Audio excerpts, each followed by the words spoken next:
Oh, new polls show Trump is doing pretty dang well in the Sunbelt. That's Arizona. Shout out.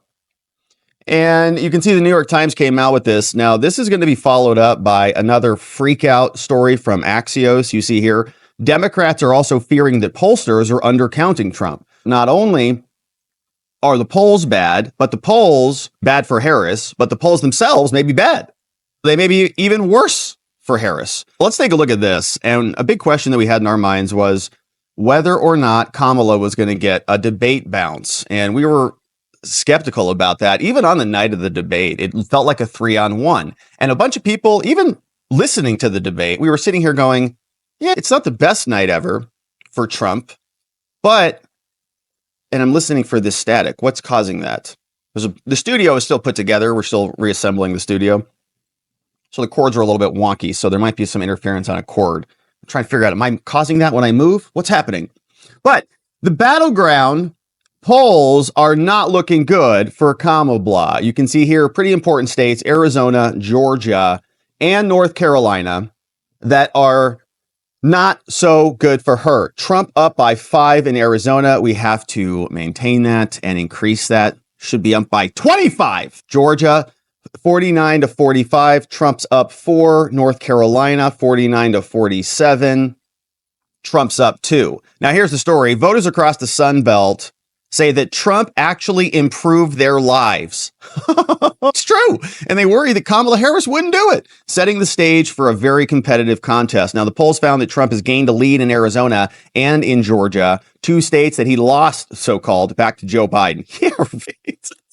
Officially, yeah, he officially lost them. Okay, sure. But it was 11,000 votes in Georgia, and that was the breakdown in State Farm Arena. Remember that? Oh no, even the news media was like, there's a water break? What? The dog ate your homework? Okay. Now, the polls of these 3 states, taken from the 17th to the 21st, show that it's a sharply divided nation. Yeah. Arizona, Georgia, North Carolina are on a roster of 7 battleground states that have been the focus of both campaigns. But Arizona, which Biden won by just over 10,000 votes, now presents a challenge for Harris. Trump is ahead 50-45 there, the poll found. And in North Carolina, Trump won by 75,000 votes in 2020, and he's got a slim lead over Harris there, 49-47. And in Georgia, a state that Biden allegedly won by 11,000, Trump continues to have a slight lead over Harris, 49-45. So why is that? I thought the debate was going to shift everything. Turns out it didn't. Here you can see Trump +4 times Siena, Trump +5. The average, Trump +3 in these 3 states. I think that table's a little bit off. So polling average, right? Trump's up. Those are big numbers. Now, the latest round comes as Harris enjoyed a surge of contributions. Now, this is true. She's getting money out the wazoo, man. It's crazy where it's coming in. And a lot of people are looking at organizations like Act Blue, and they're tracing all of these secretive donos that are flooding in all over the place. And it's not just the left that's doing this too. Republicans are doing it too. They get all these weird hundreds or thousands of $5, $10 donations from the same people. All very strange. Anyways, while these 3 Sunbelts have drawn a great deal of attention, North Carolina and Georgia are essential to Trump's hopes of returning to the White House. Harris could win even while losing all 3 of the states, although that would be difficult. So look at this. The margin pre-debate versus the margin post-debate. So let's zoom out on this a little bit, see if this table fixes up. Now, well, but this column was before the debate. This column on the left, before the debate. After the debate, Trump has increased his share. What the heck?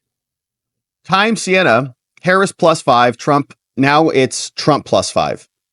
Pre-margin, Harris was up by 5. It's been a 10-point swing because it was a dog pile against Trump at the debate, and everybody could feel it. It felt like a bunch of bullies were in charge.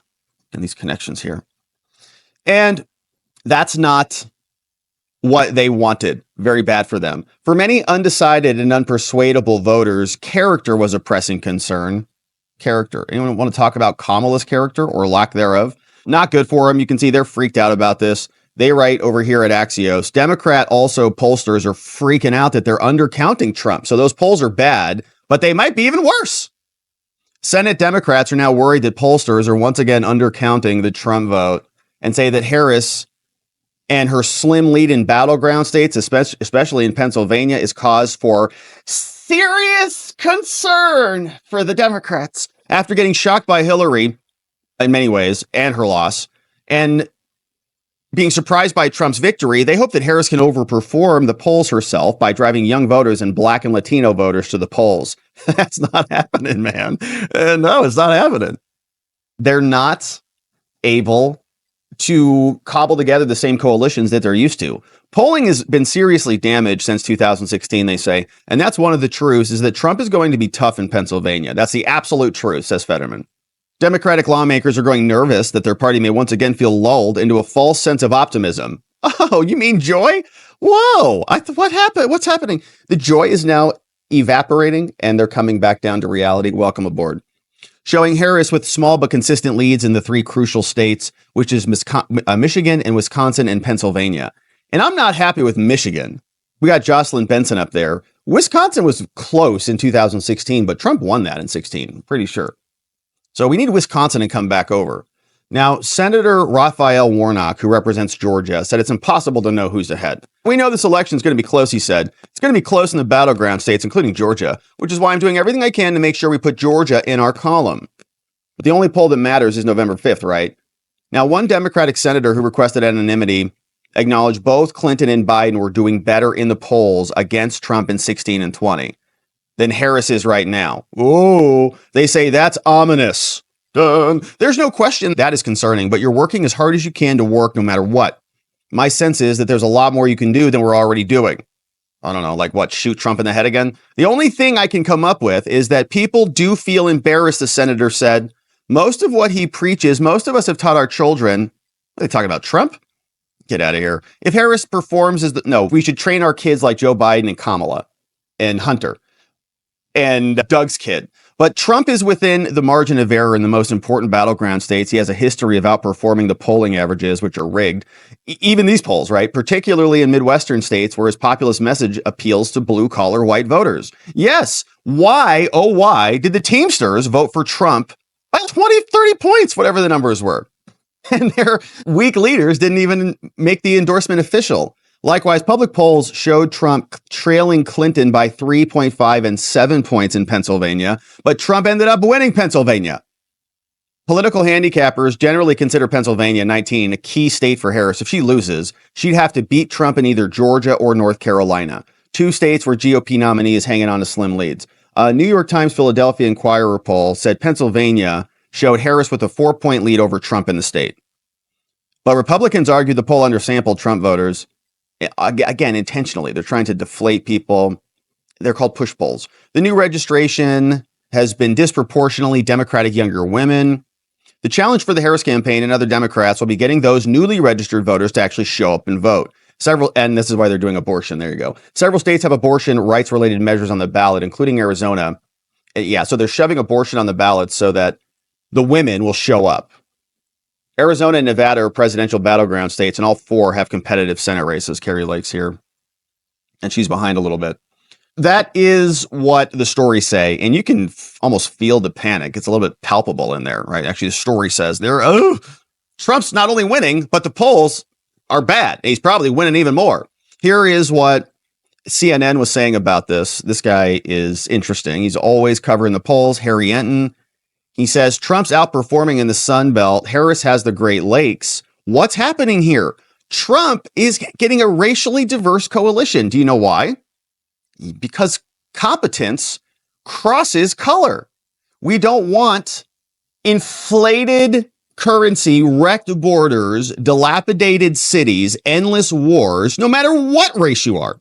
And this, to me, seems to be the increasing divide amongst these swing states. These are the averages in the polls, right? Take a look in the Great Lakes. Harris up 2, Wisconsin, Harris up 2, Pennsylvania, Harris up 2. Again, close races, but blue, not red. You jump over here with me to the Sunbelt battleground states. You see a little blue at the top in Nevada, +1. We don't have any new polling from there, but you look at North Carolina, Trump up by less than a point. Arizona in the average, Trump up by 2. Georgia, Trump up by 2 in the average. So in the Sunbelt battlegrounds, more red than blue, predominantly red. In the Great Lake battlegrounds, predominantly, in fact, all blue. And this is going to be the divide I'm going to be looking at going forward, which is, do we continue to see that Kamala Harris does better in these Great Lake battleground states than she does in these Sunbelt battlegrounds? First of all, I have to say about Nevada, somewhere John Ralston is crying because we don't have new battleground polling from Nevada. True, Shonda. But that said, why is there an explanation why Donald Trump is doing better here than here? Yeah, I think the big reason why is this, which is Trump's 2024 coalition is more diverse. All right, so this was among likely voters nationwide. Back in 2020, 81% of Donald Trump voters were white. Look at where we are today. It's just 77%. The non-white percentage jumps up from 16% to 20%. And if you know anything about those Sunbelt battleground states, is that they are more diverse than those Great Lake battleground states. In the Southwest, they're more Hispanic than they are nationwide. In the Southeast, in North Carolina and Georgia, they are more African-American than they are nationwide, John. And I think the real question here is, what does this mean for the electoral map? Because that's what we're all interested in. And it is, look, folks, it's just as tight as it can possibly be, because if the polls are exactly right, yes, Kamala Harris carries these Great Lake battleground states. But of course, Donald Trump carries North Carolina, Georgia, and Arizona. And that leads to 276 electoral votes for Kamala Harris to 262 for Donald Trump. But that is only if the polls are exactly right. You saw back in slide 2 how close these states are. The bottom line is we're just going to continue to mention this over and over again. It is the closest race in a generation, one of which I honestly really don't know who's going to win, John. Harriet, great to see you. All right. And that's interesting right there. That little, we're going to win Pennsylvania, by the way. So that's not going to happen. So interesting analysis there. And I think what he just told us, I'm pretty sure what he just said was that the white Democrats in these states up here are racists and not diverse at all. And that's why Trump is picking up some in the polls. I think that's what he said. He said from 16% to 20%. The Democrats are the real racist. OK, we don't spend our entire lives dissecting people into little different categories based on their race, gender, genitals, religion, whatever.